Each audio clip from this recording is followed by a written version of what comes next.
Good morning, friends, and welcome a lecture on fluid statics. So in this lecture, we are going to cover the theory part of the fluid statics and some numericals involved in the fluid statics. So we know the three different important branches of fluid mechanics, that is fluid statics, fluid kinematics, and fluid dynamics. The fluid statics is the branch of the fluid mechanics which deals with the study of the forces exerted by the fluids when the fluid is at rest. And the example is there that when water is stored in a reservoir or a tank, then water exert pressure on the walls of that tank. Again, very important numerical in case of the civil engineering applications, that is here when we store water in a dam in a dam, then again water exert a force on that particular walls of that dam. And here we have to design the wall of that particular container reservoir, wall of that dam. For that we should know the different kind of forces, we should know the different kind of forces exerted by the fluid on that particular wall, and then only by calculation of that particular forces we can design the walls. And for that this calculation of forces is required. So in the here in this particular fluid statics we are going to calculate the forces exerted by the fluids on different surfaces, and then the position where that center of where that forces are acting, that we should calculate. And for that here that is called a center of pressure and total pressure. So in this chapter our main aim is to calculate the total pressure and center of pressure on different kinds of surfaces. So there are three types of different surfaces. One is horizontal surface, another is vertical surface, and third one is inclined surface or curved surface. But in our syllabus we are focusing on horizontal, vertical, and inclined surface. Then total pressure. How we define total pressure? The total pressure is defined as the when force exerted by a static fluid on a surface is nothing but it is a nothing but total pressure. So total pressure exerted by the static fluid on any surface is called a total pressure. And the pressure always acts normal to the surface, and here the position at which this total pressure acts on the surface is called as center of pressure. And I told already that we have to calculate the different kind of surfaces which may come in contact with fluid are horizontal surfaces, horizontal plane surfaces, vertical plane surfaces, inclined plane surfaces, and then here curved surfaces. Now we should calculate. Now we are discussing about how to calculate the total pressure and center of pressure on vertical plane surface. But before that, we should know the total pressure acting on a horizontal plane surface. So let us consider one horizontal plane surface. Okay, is immersed in static fluid having depth h from the free surface. Now when we see that horizontal plane surface is immersed in static fluid, let us consider it as h depth from the free surface.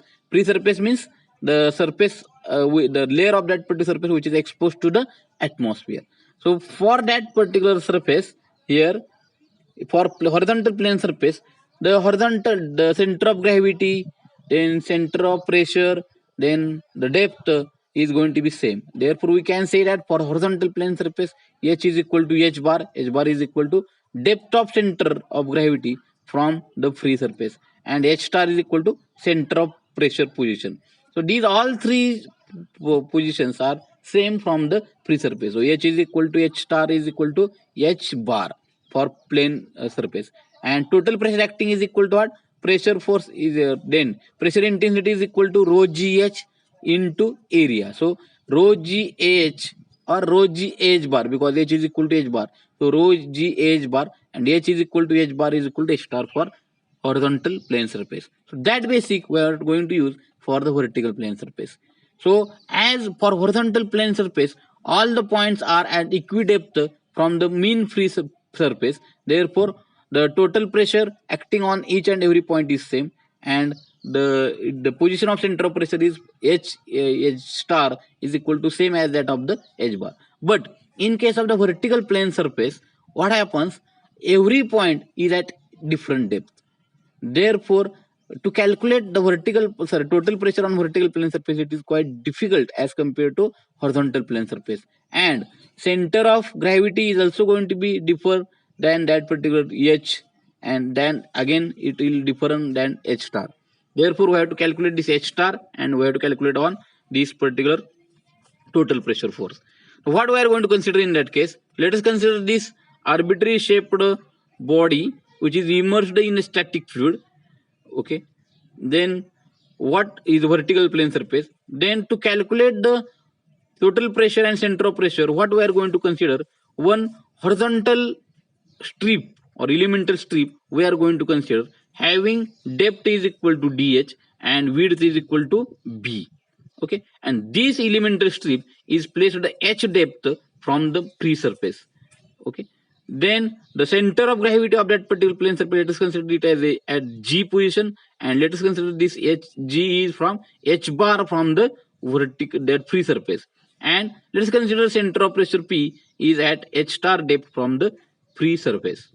Okay, now we know that this is a horizontal plane surface. So what we are going to do is there, so this surface is consisting of such kind of n number of elemental strips or horizontal elemental strips. Then first of all we'll calculate the total pressure acting on the horizontal elemental strip, and we'll integrate with sum the total pressure acting on such elemental strip, then we'll get total pressure acting on the entire plane surface.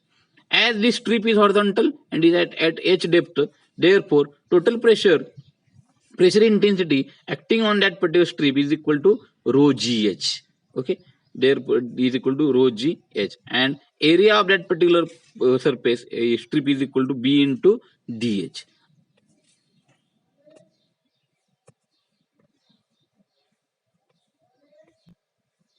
Then total pressure acting on that particular elemental strip is equal to df is equal to pressure intensity area is equal to rho gh into b into dh, or rho gh dA, and total pressure acting on that particular whole surface is equal to what?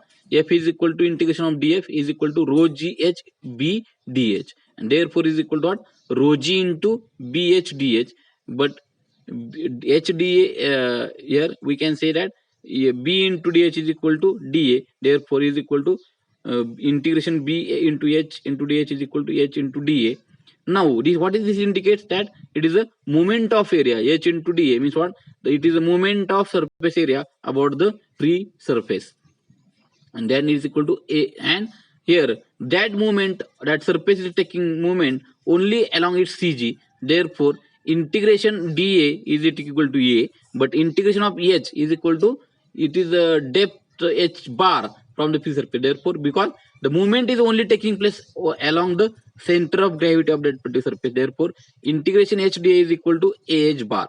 Therefore total pressure acting on that particular surface is equal to, here we can see that f here is equal to, if you put in that equation, rho g is there into integration h dh, h da is equal to ah bar. So total pressure acting on the vertical plane surface is equal to f is equal to rho g ah bar, and center of pressure acting on that particular surface we have to calculate.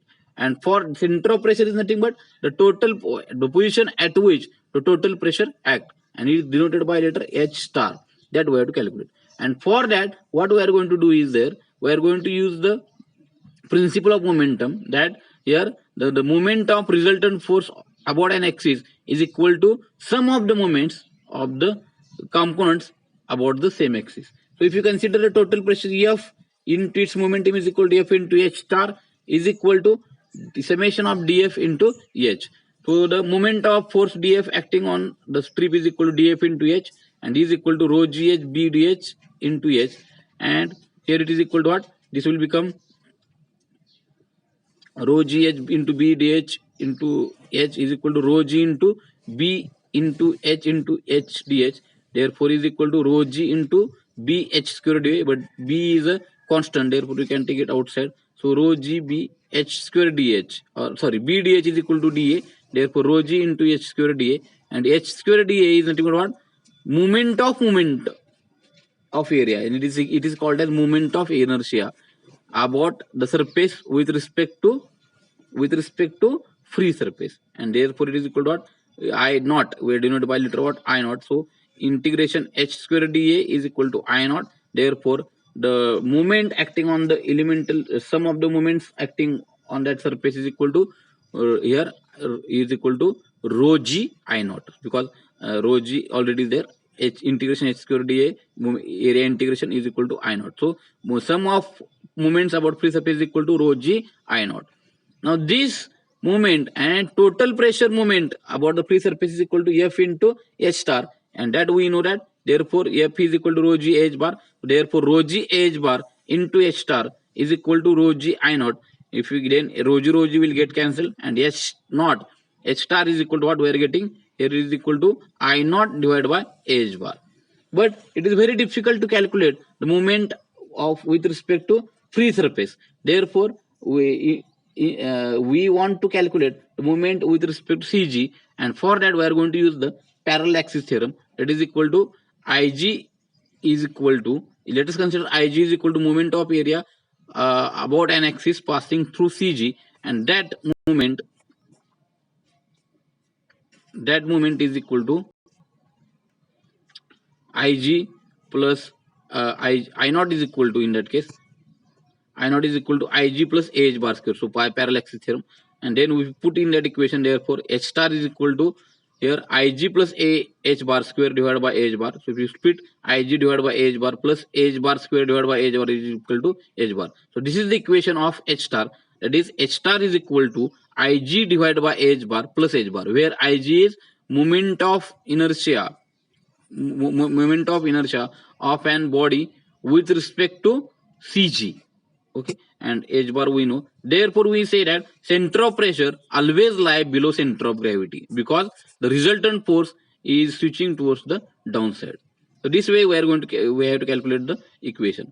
Now these are going to be some properties are there that we are going to use for as a vertical plane surfaces bodies. So surface is a rectangle, then we know that its area is equal to BD, its CG from base is equal to X is equal to D by 2. This for numerical is going to be useful. Then it's I naught, there is a moment of inertia passing through CG is equal to BD cube by 12, and for a moment of inertia through base is equal to BD cube by 3. Like where triangular surface are there, then X is equal to B by H by 3, then area will become BH by 2, then MI will become BH cube by 36, and it will become BH cube by 12. Like where circular models are there. So X is equal to D by 2, area will be pi by 4 D square, and here moment of inertia will be pi d raised to 4 divided by 64. So this kind of surfaces we are going to use. Then trapezoidal surface is also there, so you can go for this. Then we have to calculate the moment say here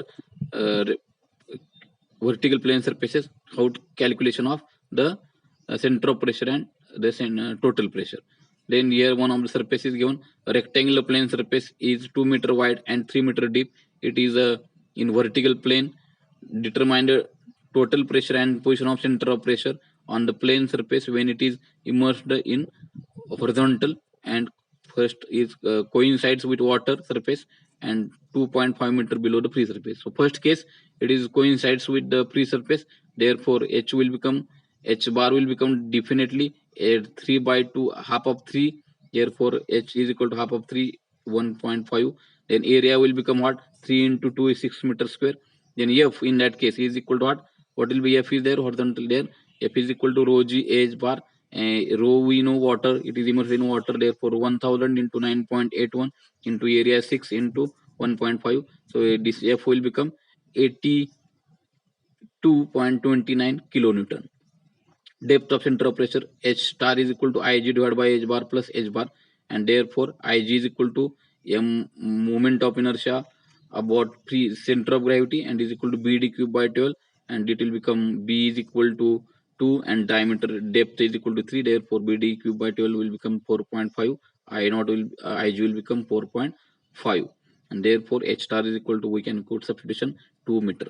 Then when this particular surface is immersed 2.5 meter below the free surface, then this it will become what, H star will become what, 2.5 plus 1 half of 3, that is 1.5 plus 2.5, it will become 4. So in that case H bar will become 4, and then calculation will become separately. Now F is equal to 1000 into 4, and that will become 2235.4 kilonewton.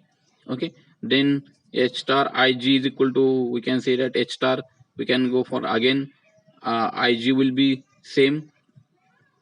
Okay, it will become, and H bar equal to 4, then Ig is equal to same only. Therefore it is equal to, H star is equal to, H bar is 4 plus Ig divided by H bar. So only H bar is going to be changed. Therefore value will become here 4.18. Then inclined. Okay, so like this particular numericals are there. So horizontal plane surface, already I told you that it is rho g H bar. Then the horizontal total pressure act, one numerical, that shows a tank of full of water. Find total pressure on the bottom of the tank. Okay, weight of the water. So total weight, hydrostatic paradox between results 1 and 2. Width of tank is 2 meter. Then width of tank is 2 meter, is that is shown in figure. That is width of tank is equal to 2 meter. Then it is hidden dimension. Okay, length is equal to 4 meter, that this is given. Okay, then it is uh, depth is equal to 0.6 meter. So width of tank 2 meter, so length of tank at bottom is equal to 4 meter. So area of the bottom is equal to here 4 into that width 2 is equal to 8 meter square. Total pressure will be equal to rho g H bar. So H bar is equal to 3.6, because 3 plus this depth of 4.6. Therefore total pressure is equal to rho 1000, water density, area is equal to G 9.81, area 4 into 2 8, and then H bar 3.6. Therefore it will become 282.58 to 528 Newton, kilonewton. Then weight of water in the tank is equal to rho g into volume of tank, and then is equal to 1000 into volume of tank is G is 9.81. Volume of tank we can calculate by the formula that here area is equal to, first bottom area will be 3 into that tank. This is will be vertical area of this surface is 3 into 0.4 plus here into 2, or 2 is into 2 is the width, plus 4 into 0.6 plus 2, and in that case weight will become 70.63 kilonewton. Okay, from the results 1 and 2, it is observed that total weight of the water in the tank is much less than total pressure at bottom of the tank. This is known as hydrostatic paradox. So this is, in like way we have to calculate the total pressure and here to center of pressure on inclined plane surface. Then this surface is going to be now inclined with the axis free surface of water. Let us consider the theta is going to be angle, and here this surface is inclined. Now this strip, again going to, we are going to consider one strip having this particular dimension, depth is equal to dh, and area is equal to dA, is going to be immersed. We are going to consider, and similarly if you go for the derivation, then F total pressure force is coming as here is equal to total pressure acting on that is again coming as same as that of the horizontal plane surface and vertical plane surface. It is rho g H bar, and here the, if you go for a derivation, center of pressure is coming as Ig sin square theta divided by H bar plus H bar. So Ig is again, it is going to be moment here, moment of inertia of that surface with respect to Cg. Theta is equal to angle made by with the axis of that inclined plane surface with the horizontal, and H bar is equal to depth of center of gravity from the free surface. If the theta is equal to 90 degree, we can see that sin theta is equal to 1, and in that case sin square theta will become 1, and that surface will become vertical, and we'll get the H star is equal to Ig divided by H bar plus H bar. So if you go for the inclined plane surface, that derivation we can also afterwards we can write for the vertical plane surface, because sin theta is equal to 90, sin theta is equal to, in that case it will become 1. Okay, so like way center of pressure we can go for. Now here similar numerical we can go for one numerical, that is a rectangle plane surface 2 meter wide and 3 meter deep lies in water in such a case that its plane makes an angle 30 degree with the free surface of water. Determine total pressure and position of center of pressure when the upper edge is 1.5 meter below the free surface. the surface we have to write like this, we have to sketch for that. Theta angle is given as what, 30 degree. Then diameter, this width is equal to 2 meter, depth of that surface is equal to 3 meter. Then you can go for distance of upper edge from the free surface is equal to 1.5 meter. Then total pressure, then we can say that total pressure is given by rho g h bar. So rho, it is immersed in water, rho is equal to 1000, area is equal to b into d, 2 into 3 is equal to 6 meter square, and h bar is equal to depth of cg from free surface. So this we have to calculate. This already 1.5 is given, and this eb we have to calculate. So this 1 point, so this angle theta is equal to 30, that also we know. Then sine 30 is equal to eb divided by bc, and therefore what we can say that eb is equal to 1.5 into sine 30, and sine 30 is equal to 1, therefore 1.5 plus 1.5 into sine 30, okay, and is equal to here we are going, so is equal to what, 1 half, sine 30 is equal to 1 half, therefore 1.5 into 1 half into 1.5 is equal to 2.25. Then total pressure will become rho g h bar 1000 into 9.81 into 6 into 2.5 is equal to 132.435 kilonewton.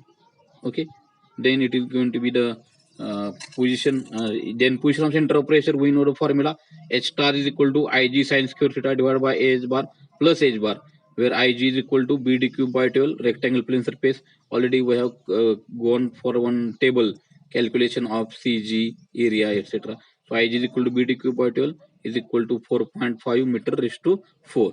Therefore h star is coming as ig, we calculated sin square 30, a we know h bar 2.25 in plus 2.25, and it will become 2.33 2.33 meter.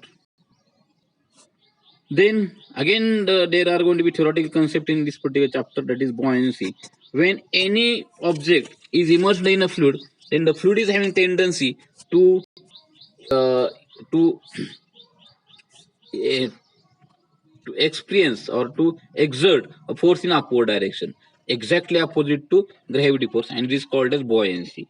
So force exerted by a static fluid on any object in immersed in a fluid in upward direction, that force is called as buoyancy. And due to this buoyancy, the object is having tendency to lift or buoy up in the fluid, and that tendency is called as buoyancy, because the upward force is going to be exerted as opposite to the gravity force, and that force is called as buoyancy. The tendency is called as buoyancy, and force is called as buoyant force. And center of buoyancy is nothing but what, the position of the buoyant force, where the buoyant force is act, the position of buoyant force acts, that is called as center of buoyancy. Exactly, it is nothing but what, center of gravity of the part which is immersed in that particular fluid. Then another term is very important here, is that metacenter. So when any object is going to be immersed wholly or partially in a fluid, then that object is oscillates about one particular point. That floating object oscillates about one particular point. The here that the point about which the floating object start oscillates, that point is called as about one axis. That point is called as here meta center, and it is denoted by letter m. Or we can then here the equilibrium positions are there. Then these particular position are there depends on that object is floating or that submerged.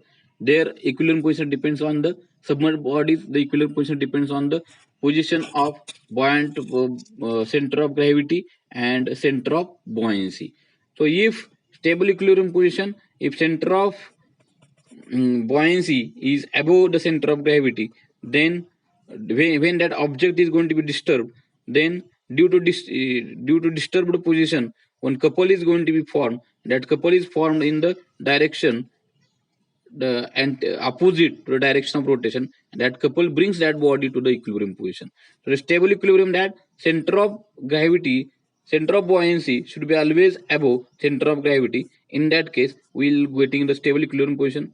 If center of buoyancy is below center of gravity, then whatever the couple where then when and if body is disturbed, then that body is disturbed, that couple is going to be formed in the same direction, and that couple helps that body to rotate in same direction instead of bringing that body in the original position, and that is called as unstable equilibrium. So body never come to the